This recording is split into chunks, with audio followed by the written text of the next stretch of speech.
Hello बच्चों, MK chemistry classes में आपका स्वागत है।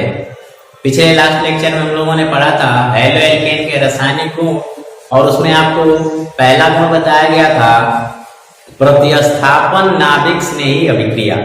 मैंने कहा था कि जो हैलो एल्केन होते हैं वो प्रतिस्थापन नाभिक स्नेही अभिक्रिया प्रदर्शित करते हैं और फिर मैंने उसके बारे में कई सारी चीजें आपको बताई थी और वीडियो के लास्ट में आपको बताए थे कि ये जो प्रतिस्थापन नाभिक स्नेही अभिक्रिया होती है, ठीक है, ये मुख्य रूप से दो प्रकार की होती है, SN1 और SN2। तो आज हम लोग SN1 के बारे में जानेंगे कि क्या होता है, इसमें किस तरह क्रियाएं होती है, कैसा प्रोडक्ट बनता है और इससे संबंधित अन्य सभी चीजों को जानेंगे। तो आइए शुरू करते हैं SN1 अभिक्रिया। बच्चों पहले इसका अर्थ जानते हैं। इस SN1 का मतलब क्या होता है? देखो, S का मतलब होता है सब्स्टिट्यूशन। S का मतलब क्या होता है? सब्स्टिट्यूशन, जिसको हिंदी में क्या बोलते हैं? प्रतिस्थापन। और यही क्रिया हम लोग पढ़ भी रहे हैं। इसके बाद N का मतलब होता है न्यूक्लियोफिलिक। N का मतलब क्या होता है? न्यूक्लियोफिलिक, या इसको नाभिक स्नेही भी बोलते हैं, ठीक है। और यही न्यूक्लियोफिलिक तो पीछे मैंने बताया था, यही न्यूक्लियोफिलिक तो हैलो एल्केन पे अटैक करता है और हैलो एल्केन से हाइड्रोजन ग्रुप को क्या कर देता है? बाहर कर देता है। तो इसका काफी महत्वपूर्ण रोल होता है इसमें, जिसको मैंने बताया था कि Nu- से प्रदर्शित करते हैं, ठीक है। ये आनायन पे अटैक करता है लेकिन खुद पे जो है माइनस चार्ज होता है, खुद ऋणायन के रूप में होता है। और 1 का मतलब होता है बच्चों एक अणु। ये किसको बता रही है? ये हमको आणविकता बता रही है। क्या बता रही है? आणविकता। यानी जो SN1 अभिक्रियाएं होती है उनकी आणविकता कितनी होती है? 1 होती है। इसका क्या मतलब है? इसका मतलब है कि जब इन अभिक्रियाओं की दर निकालते हैं, जब अभिक्रिया की दर निकाली जाती है बच्चों, तो उसमें सिर्फ एक ही अणु भाग लेता है। अभिक्रिया की दर सिर्फ एक अणु पे आधारित होती है, एक अणु के द्वारा इस अभिक्रिया की दर को हम लोग डिटरमाइन कर सकते हैं। इसीलिए इस SN1 अभिक्रिया की जो आणविकता होती है वो 1 होती है, इसीलिए इसका नाम पड़ा है बच्चों SN1 अभिक्रिया। तो आई होप आपको इसका नाम क्यों ऐसा पड़ा है समझ में आ गया होगा। अच्छा, अब इस अभिक्रिया को, ठीक है, प्रतिस्थापन न्यूक्लियोफिलिक एक अणु, इस तरीके से इसका नाम नहीं रखते हैं, बल्कि साइड में तो SN1 कहते हैं, लेकिन इसको एक्चुअल में नाम दिया जाता है कुछ इस तरीके से। क्या बोलेंगे इसको? एक अणु, ठीक है, न्यूक्लियोफिलिक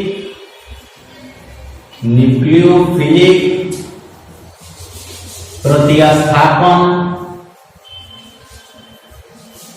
अभिक्रिया। क्या नाम देंगे इसको? इसको नाम देंगे, ये तो और मैंने इसका बताया है, लेकिन सिस्टमेटिक नाम इसका ये होगा, एक अणु किधर से चलेंगे? एक अणु न्यूक्लियोफिलिक प्रतिस्थापन अभिक्रिया, जिसको संक्षेप में क्या बोला जाता है? SN1 अभिक्रिया। तो नाम आपको इसका क्यों ऐसे रखा गया समझ में आ गया होगा। आगे चलते हैं बच्चों।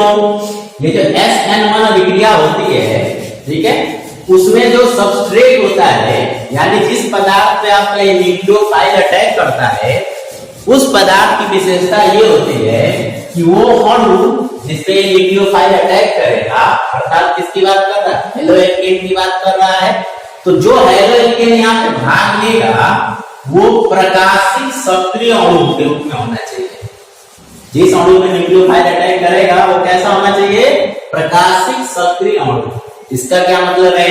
इसका मतलब ये बच्चों कि ऐसा अणु जिसपे समतल ध्रुवित प्रकाश डाला जाए, प्लेन पोलराइज लाइट यदि उस पे डाला जाए, PPL भी उसको बोल सकते हैं, यदि डाला जाए तो यह अणु या तो उस प्रकाश को क्लॉकवाइज में डाइवर्ट कर दे या एंटी क्लॉकवाइज में डाइवर्ट कर दे। फिर से एक बार सुन लीजिए कि इस क्रिया SN1 अभिक्रिया में जो पदार्थ जिससे कि न्यूक्लियोफाइल इस पे अटैक करेगा, ठीक है, वो पदार्थ प्रकाशिक सक्रिय अणु के रूप में होना चाहिए। और इसकी विशेषता मैंने बताया, यदि इस पे PPL प्लेन पोलराइज लाइट यदि इस पे डाला जाए तो ये उस प्लेन पोलराइज लाइट को या तो क्लॉकवाइज, ठीक है, क्लॉकवाइज घड़ी के सुई की दिशा में या तो डाइवर्ट कर दे, मोड़ दे, या उसको एंटी क्लॉकवाइज क्या कर दे? डाइवर्ट कर दे। तो ऐसे अणु को प्रकाशिक सक्रिय अणु कहते हैं, ऑप्टिकल एक्टिव मॉलिक्यूल कहा जाता है। इसकी एक विशेषता और होती है बच्चों कि इसमें जो इस अणु में कार्बनिक कंपाउंड है तो कार्बनिक होगा, तो इस अणु में जो कार्बन होगा उसको कायरल कार्बन कहा जाता है। क्या कहा जाता है? Chiral carbon. कायरल कार्बन का क्या मतलब है बच्चों? कार्बन की जो 4 वैलेंसी होती है, सबको पता है कार्बन की कितनी वैलेंसी होती है? 4 वैलेंसी। तो कार्बन की जो 4 वैलेंसी होती है, ठीक है, ध्यान दीजिए, हम लोग कायरल कार्बन के बारे में जान रहे हैं। तो कायरल कार्बन का मतलब ये कार्बन हो गया और इसकी जो 4 वैलेंसी है वो अलग अलग एटम या अलग अलग ग्रुप से जो है क्या कहते हैं? जुड़ा। समझ में आ रहा है? इसकी चारों वैलेंसी, ठीक है, वो अलग अलग एटम या अलग अलग ग्रुप से जुड़ा हो तो इस कार्बन को मतलब हम लोग कायरल कार्बन कहते हैं। और यदि वो मॉलिक्यूल कायरल कार्बन वाला है तो प्रकाशिक सक्रिय अणु भी होगा। कैसे? आपको पता है कार्बन की 4 वैलेंसी जब कार्बन से जुड़ते हैं, ठीक है, अन्य एटम या ग्रुप, तो चतुष्फलकीय संरचना बनाता है। इसमें एक चीज और, इसमें एक ग्रुप तो आपका कॉमन है, वो आपको पता है क्या होगा? हाइड्रोजन होगा। क्यों? क्योंकि हम लोग हाइड्रोजन पढ़ रहे हैं तो हाइड्रोजन तो होगा ही। तो कार्बन से एक हाइड्रोजन हो गया। ध्यान दीजिए, कायरल कार्बन में कार्बन की 4 वैलेंसी 4 अलग अलग ग्रुप से जुड़ा होना चाहिए। तो एक ग्रुप इसमें हो गया आपका हाइड्रोजन और दूसरा मान लेते हैं यहाँ पे हो गया हाइड्रोजन। ठीक है, ये दोनों एक ही प्लेन में आएगा। और चतुष्फलकीय संरचना भी मैदानी कार्बन की होती है। तो एक जो वैलेंसी होगी वो पीछे के साइड में होगी और एक वैलेंसी जो किधर होगी? आगे के साइड में होगी। तो पीछे वाली वैलेंसी को हम लोग ऐसे बनाते हैं, डॉट डॉट, ठीक है, जो हमसे दूर है उधर साइड में है। और मान लेते हैं यहाँ पे आर ग्रुप है, कोई एल्की ग्रुप हो गया यहाँ पे। ठीक है, देखिए 3 ग्रुप हो गया, ये हाइड्रोजन हो गया, हाइड्रोजन हो गया और ये आपका हो गया एल्कीन। और ये हमारे बेस साइड में होगा, इधर आगे के साइड में होगा, तो उसको हम लोग बनाएंगे ऐसे। ठीक है, और इसको मान लेते हैं आर डैश। तो इस प्रकार से आपने देखा ये जो कार्बन है बच्चों, इस कार्बन से 4 अलग अलग एटम या 4 अलग अलग ग्रुप जुड़े हुए हैं। तो इस कार्बन को हम क्या बोलेंगे? Chiral carbon. सबको समझ में आ गया होगा कायरल कार्बन क्या होता है। और कायरल कार्बन वाले जो कंपाउंड होते हैं बच्चों, वो सभी प्रकाश सक्रिय अणु के रूप में होते हैं। अर्थात इनके ऊपर प्लेन क्लोराइड लाइट डाला जाए तो ये उसको क्लॉक या एंटी क्लॉकवाइज में रिफ्लेक्ट कर देंगे। समझ में आ गया सबको? अच्छा, अब क्या करना है कि इस पे क्या कौन अटैक करेगा? न्यूक्लियोफाइल अटैक करेगा। इस कायरल कार्बन वाले एटम पे न्यूक्लियोफाइल अटैक करेगा, क्योंकि न्यूक्लियोफिल का प्रतिस्थापन अभिक्रिया हम लोग पढ़ने जा रहे हैं। तो बच्चों होता क्या है कि SN1 अभिक्रिया में जब न्यूक्लियोफाइल इस प्रकाशिक सक्रिय अणु पे अटैक करता है तो इधर रेसेमिक मिश्रण प्राप्त होता है। क्या प्राप्त होता है? रेसेमिक मिक्सचर प्राप्त होता है। अब ये रेसेमिक मिक्सचर क्या है, अभी इसको मैं आगे बताऊंगा। फिलहाल इसका परिचय आपने देखा, वो आपको समझ में आ गया होगा। यहाँ पे जो मॉलिक्यूल लेना है वो प्रकाश सक्रिय मॉलिक्यूल होना चाहिए, जिसमें कायरल कार्बन होना चाहिए। कायरल कार्बन का मतलब कि चारों जो है, जो वैलेंसी इसकी है वो अलग अलग ग्रुप या अलग अलग एटम से जुड़ा हो। और जब इससे न्यूक्लियोफाइल अटैक करेगा, इसमें से हाइड्रोजन जो है ये, इसमें जो हाइड्रोजन है ये अलग होगा, ये न्यूक्लियोफाइल इससे आके जुटेगा। तो इधर जो प्रोडक्ट प्राप्त होंगे वो एक मिक्सचर के रूप में प्राप्त होंगे, जिन्हें रेसमिक मिक्सचर कहा जाता है।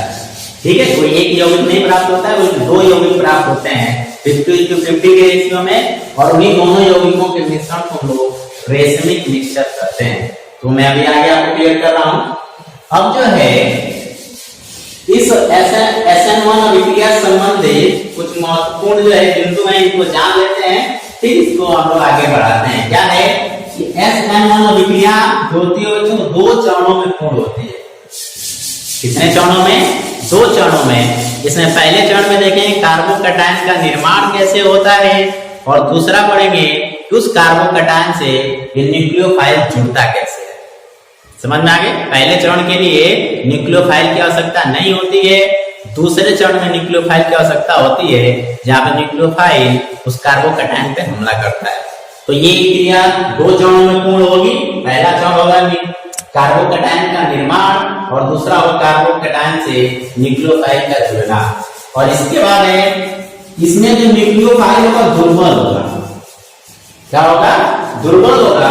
यही कारण है कि पहले कार्बोकैटायन का निर्माण होगा, नहीं तो डायरेक्ट प्रबल होता तो डायरेक्ट अटैक कर देता, लेकिन ऐसा नहीं होता है। पहले उसमें निर्माण होता है कार्बोकैटायन का, फिर इसके बाद ये अटैक करता है। तो ये दूसरा पॉइंट है कि SN1 अभिक्रिया की दूसरी विशेषता कह सकते हैं, इसमें जो न्यूक्लियोफाइल होगा वो दुर्बल होगा। किसकी अपेक्षा? इस हाइड्रोजन की अपेक्षा। इसके बाद है इसमें जो विलायक है, विलायक या यूं कहा जाए कि जिसमें इस पदार्थ को डाल के क्रिया कराई जा रही है, उस पदार्थ की विशेषता बच्चों इस तरह से होना चाहिए। क्यों? क्योंकि ये दुर्बल, जो न्यूक्लियोफाइल वो दुर्बल है, तो अब कार्बोकैटायन के निर्माण में यही मदद करेगा।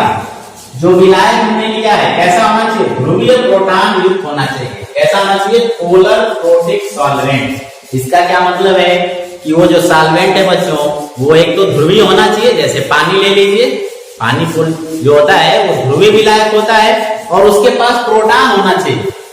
समझे बात आ गई? क्या होना चाहिए? प्रोटॉन होना चाहिए, क्योंकि वही प्रोटॉन जो है इस क्या कहते हैं प्रकाश सक्रिय अणु में से इस जो कार्बन और इस हाइड्रोजन के बीच जो बॉन्ड बना है इसको तोड़ने में मदद करता है। और फिर ये जब अलग इलेक्ट्रॉन अपना लेकर अलग हो जाता है, तब ये न्यूक्लियोफाइल इस पे अटैक करता है। तो इसीलिए यहाँ पे जो सॉल्वेंट लेना और कैसा लेना है? ध्रुवीय प्रोटॉन युक्त लेना है। जैसे मैंने यहाँ पे देखिए उदाहरण पानी का ले रखा है, ठीक है। पानी पे ऑक्सीजन पे आंशिक रूप से माइनस चार्ज और हाइड्रोजन पे आंशिक रूप से प्लस चार्ज, जिसकी वजह से पानी का जोड़ होता है वो पोलराइज हो जाता है, ठीक है। और इसके बाद जो प्रोडक्ट प्राप्त होगा, जो उत्पाद प्राप्त होगा बच्चों, वो किस रूप में प्राप्त होगा? रेशमिक मिक्सचर के रूप में प्राप्त होगा। तो आई होप आपको SN1 अभिक्रिया क्या होती है समझ में आ गया होगा।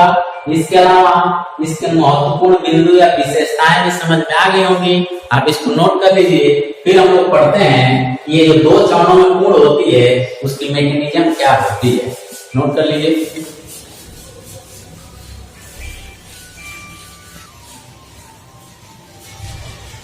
चलिए SN1 अभिक्रिया में बता रहा था दो चरणों में पूर्ण होता है। चरणों को देखते हैं। प्रथम चरण है बच्चों कार्बोकैटायन का निर्माण। मैंने पीछे ही बताया था कि यहाँ पे जब कार्बोकैटायन का निर्माण होता है किसके द्वारा, तो अभी मैंने बताया था प्रकाशिक सक्रिय अणु होना चाहिए, अर्थात उसमें कायरल कार्बन हो। और कायरल कार्बन के मैंने बताया था कि कार्बन की जो चारों वैलेंसी है वो चार अलग अलग एटम या चार अलग अलग ग्रुप के द्वारा जुड़ा हुआ। समझ में बात आ गई? तो इसमें जो प्रकाशिक सक्रिय अणु लेंगे, कायरल कार्बन वाला जो अणु लेंगे, ठीक है, इससे जो कार्बोकैटायन बनेगा बच्चों, उस कार्बोकैटायन के रोल में यहाँ पे न्यूक्लियोफाइल का कोई रोल नहीं होता है। क्योंकि वैसे ही पीछे आपने देखा है महत्वपूर्ण बिंदु जो मैंने बता रहा था कि इसमें जो न्यूक्लियोफाइल होता है वो दुर्बल होता है। ऐसा नहीं कि वो तेजी से हमला कर देता है, आक्रमण करता है। तो इसलिए पहले इसमें कार्बोकैटायन बनता है, ठीक है। देखिए, और इसमें कार्बन कैटायन कैसे बनेगा, आप देख रहे हैं कि इसकी इलेक्ट्रोनेगेटिविटी ज्यादा होती है हाइड्रोजन की, तो इसमें जो साझे का इलेक्ट्रॉन है वो इसको कुछ अपनी ओर पोलराइज कर लेता है, जिससे आंशिक रूप से इसमें माइनस चार्ज और कार्बन के आंशिक रूप से प्लस चार्ज आता है, ठीक है। तो यहाँ पे जो बॉन्ड है, जब ये बॉन्ड टूटेगा तभी ये कार्बोकैटायन का निर्माण होगा। समझ बात आई? तो इस बॉन्ड को तोड़ने में ये जो पोलर प्रोटिक सॉल्वेंट हमने लिया है ये मदद करता है। कौन मदद करता है? जो हमने पोलर प्रोटिक सॉल्वेंट, जो ध्रुवीय प्रोटॉन युक्त विलायक हमने लिया है, जैसे यहाँ पे पानी लिया है, तो वही इस बॉन्ड को तोड़ने में क्या करता है? मदद करता है।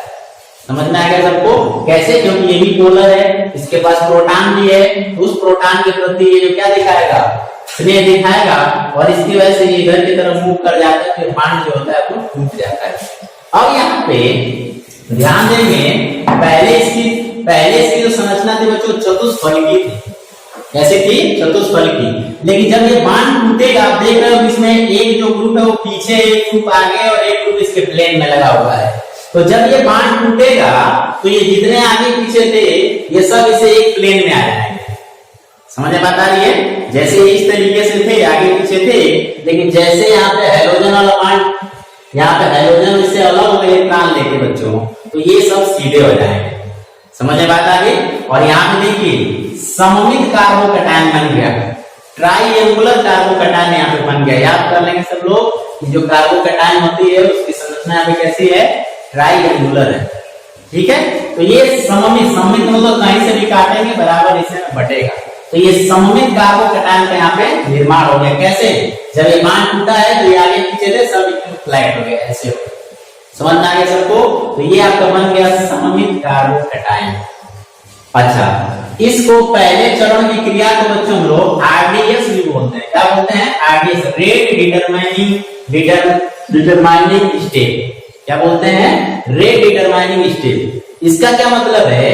अभी याद करिए मैं पीछे बोल रहा था कि SN1 अभिक्रिया है, और इस अभिक्रिया की दर निकालना जो जाता है वो सिर्फ एक अणु पे आधारित होता है, और वो एक अणु कौन सा है? यहाँ पे यही अणु है। इसी स्टेप पर जब कार्बोकैटायन का निर्माण होता है, इसी स्टेप से इसकी क्रिया की दर निकाल लेते हैं, एक आती है। तो ये क्रिया की दर कितने अणु पे निर्भर कर रही है? सिर्फ एक अणु पे, इसीलिए इसको SN1 अभिक्रिया बोला जाता है। इसकी आणविकता एक होती है। आई होप आपको ये चीजें समझ में आ रही होंगी।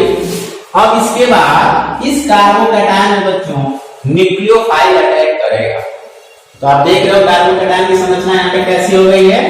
फ्लैट हो गया है, यानी ये सब जो है एक प्लेन में आ गए हैं, अर्थात ट्राइएंगुलर यहाँ पे संरचना बन गई है। तो अब देखिए ये आपका कार्बोकैटायन है।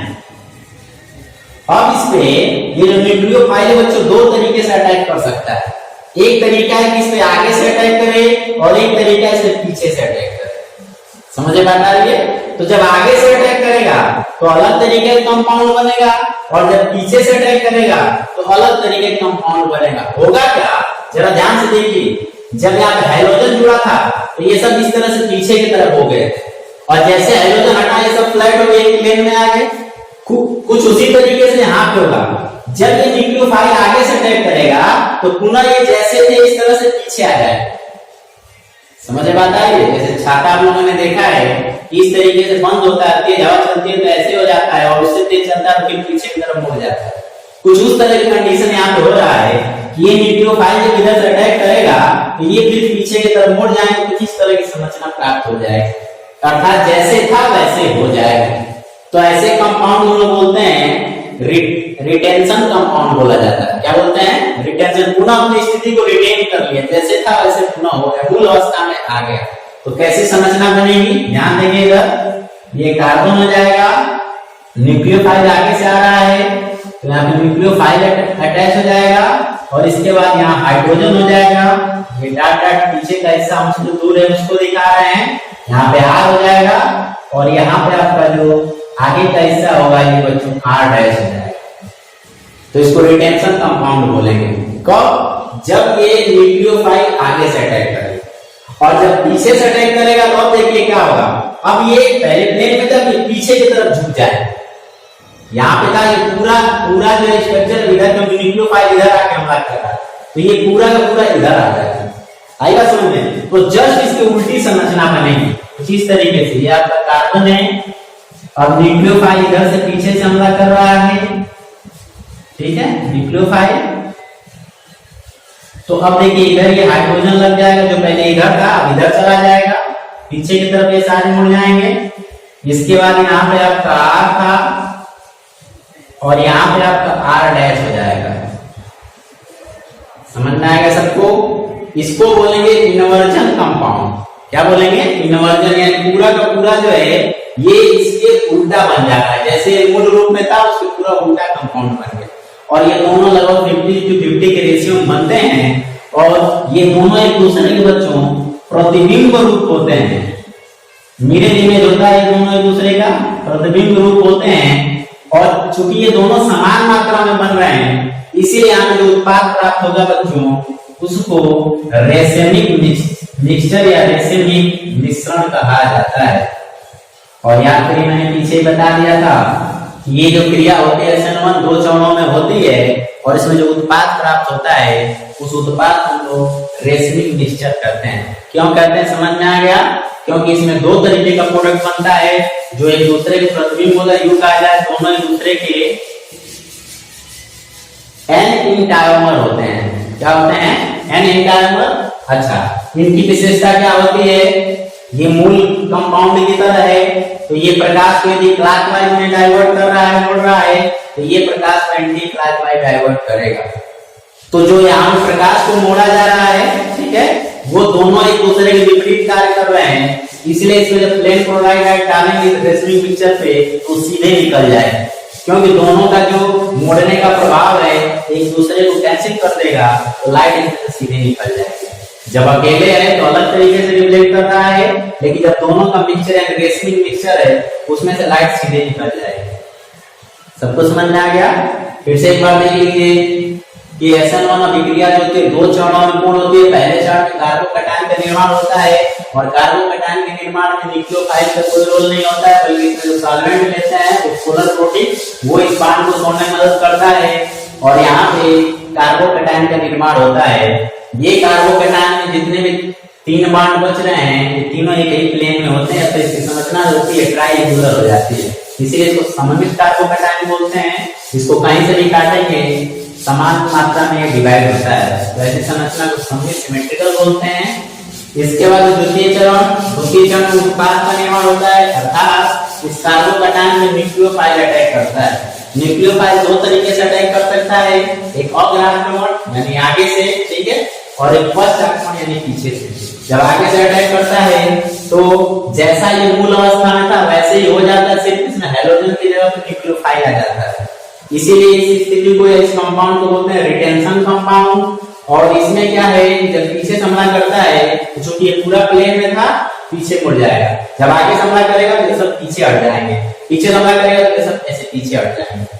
बात समझ में आ रही है? तो इस तरीके का एक दूसरे के मिरर इमेज का निर्माण, मिरर इमेज वाले कंपाउंड्स का निर्माण होता है, जो लाइट को भिन्न भिन्न यानी विपरीत दिशा में क्लॉकवाइज घुमाता है, एंटी क्लॉकवाइज मोड़ देता है, घुमा देता है। इसीलिए दोनों के मिक्सचर को रेसिंग मिक्सचर कहा जाता है। तो आई होप आपको ये चीजें क्लियर हो गई होंगी। इनको नोट कर लीजिए, फिर इससे मैं एक उदाहरण करवाता हूँ। नोट कर लीजिए।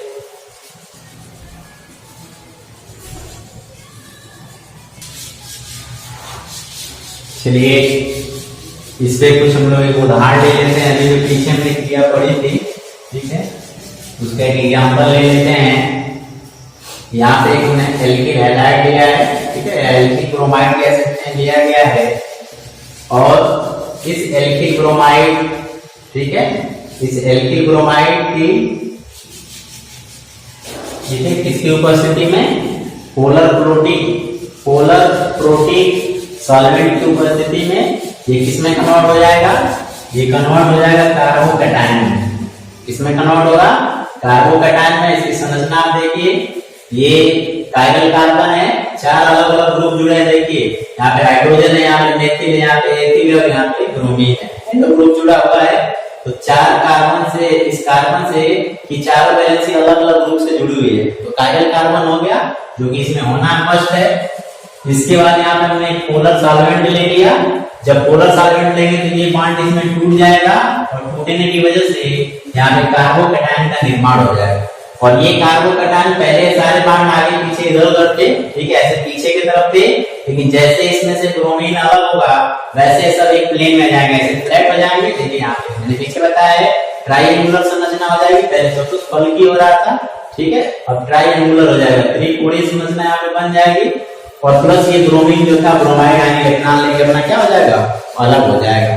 अब इसमें न्यूक्लियोफाइल, क्योंकि यहाँ पे H2O लिए तो न्यूक्लियोफाइल H2O में मैंने पीछे पढ़ा था OH ग्रुप होता है, तो वो OH ग्रुप बच्चों अब इस सममित कार्बोकैटायन पे मैंने पीछे बताया दो तरीके से अटैक कर सकता है, एक आगे से एक पीछे से। तो मैंने यहाँ पे कार्बोकैटायन बनाया, इस पे अटैक कराते हैं, पहले पीछे से अटैक करा देते हैं। यहाँ पे जब इधर से जाके जुड़ेगा तो मैंने कहा कि ये पहले तो एक प्लेन में है, लेकिन जैसे कार्बोकैटायन से न्यूक्लियोफाइल ऐड होगा ये सारे पीछे की तरफ चले जाएंगे, ठीक है, और इनवर्जन कंपाउंड का निर्माण होगा, यानी जैसे ये था इधर सब पीछे की तरफ थे, अब ये सब इधर साइड में पीछे की तरफ आ जाएंगे। तो कुछ इस तरह का कंपाउंड बनेगा, ये हो जाएगा C। यहाँ पे आपका न्यूक्लियोफाइल कौन जुड़ गया, यहाँ पे आपका ग्रुप जो है OH ग्रुप जुड़ गया, एल्कोहलिक ग्रुप, और ये आपका रहेगा हाइड्रोजन। ठीक है, ये सारे पीछे के चले जाएंगे, इधर हटाएगा सब पीछे की तरफ खिंच जाएंगे, दब जाएंगे। यहाँ पे आपका आ गया CH3 और यहाँ पे आपका आ जाएगा CH2 CH3। ठीक है, नाम होगा बच्चों इसका डेक्स्ट्रो। देखिए इसका नाम कैसे बनाएंगे, लिखेंगे डेक्स्ट्रो, या इसको पॉजिटिव लिखते हैं डी पर डेक्स्ट्रो, क्या लिखते हैं डेक्स्ट्रो। ठीक है, और इसको लिखते हैं डी, और ये आपका कार्बन ग्रुप कितना इसमें है 1 2 3 4, तो इसका नाम हो जाएगा मेथेप्रोब्यू, तो नाम हो जाएगा ब्यू 10-2-आल। एल्कोहलिक ग्रुप लगा हुआ है तो क्या हो जाएगा आल। ठीक है, नंबर के हिसाब से, तो इसका नाम है बच्चों डेस्ट्रोब्यूटेन 2-आल। समझ में आ गया। चलिए अब इधर से जब अटैक करेगा, आगे जब अटैक करेगा तो ये सारे जो 3 ग्रुप यहाँ पे लगे सब पीछे की तरफ जो है मुड़ जाएंगे, अर्थात इस तरह का कंपाउंड मिलेगा। सिर्फ यहाँ पे हेलो ग्रुप की जगह पे एल्कोहलिक ग्रुप जो न्यूक्लियोफाइल है वो लग जाएगा। तो इस तरीके से लग जाएगा ये आगे से आएगा इधर, तो इधर आपका OH ग्रुप लग जाएगा, तो वही न्यूक्लियोफाइल है यहाँ पे, और इसके बाद ये हाइड्रोजन हो जाएगा, ये डॉट पे आपका हो जाएगा H3C यानी CH3, तो ऐसे लिखने का क्रम कार्बन से बांडिंग है, और यहाँ पे फ्रंट यानी आगे साइड में आपका हो जाएगा CH3 CH2। समझ में बात आ गई। एल्किल जो मूलक है वो यहाँ पे आपका जुड़ जाएगा। तो इस तरीके से अच्छा इसका नाम रखेंगे, तो जब पीछे से जुड़ा हो, पीछे से न्यूक्लियोफाइल जुड़ा हो तो इसको डेक्स्ट्रो बोलते हैं, और जब आगे जुड़ा हो उसको लीवो पोजीशन बोलते हैं। क्या बोलते हैं लीवो, LEVO, और इसको स्मॉल l से या माइनस से प्रदर्शित करते हैं। समझ में आता है अल्फा लीवो, और इसका नाम से वही रहेगा ब्यूटेन 2-आल, नाम क्या जाएगा ब्यूटेन 2-आल। और देखो ये दोनों यौगिक प्राप्त होंगे, ये भी मिलेगा वो भी मिलेगा, अतः इस पूरे मिक्सचर को क्या बोलेंगे रेसमिक मिक्सचर बोलेंगे। तो आई होप आपको ये उदाहरण भी समझ में आ गया होगा। मैंने इसकी मैकेनिज्म पीछे बताई थी और यहाँ पे इसका एक उदाहरण बताया गया। आप देखो दोनों यौगिक सेम एक दूसरे में समावयवी प्रकाशिक समावयवी यौगिक कह सकते हैं होते हैं। ठीक है, प्रकाशिक समावयवी यौगिक होते हैं, एक लाइट को क्लॉकवाइज में जो है क्या कहते हैं डाइवर्ट करता है, एक एंटी क्लॉकवाइज में डाइवर्ट करता है। समझ में आ गया सबको। चलिए और इससे संबंधित कुछ छोटे मोटे अन्य बिंदु हैं उनको जान लेते हैं, तब तक आप इसको नोट कर लीजिए।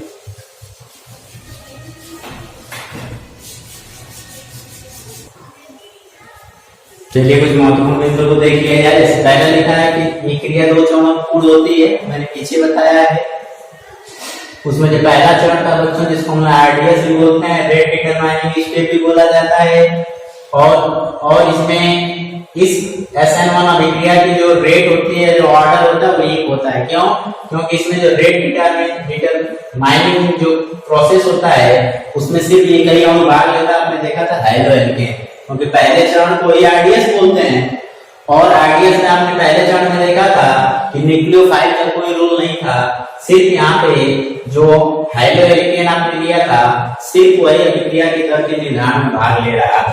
ठीक है, तो इसको आप देखेंगे, इसके रेट यहाँ पे लिखा हुआ है, के क्या है, ठीक है, के जो है रेट कांस्टेंट है, और यहाँ पे सिर्फ एक ही मॉलिक्यूल इसकी आणविकता एक है, इसलिए इसको SN1 अभिक्रिया कहा जाता है, इसका ऑर्डर एक आता है।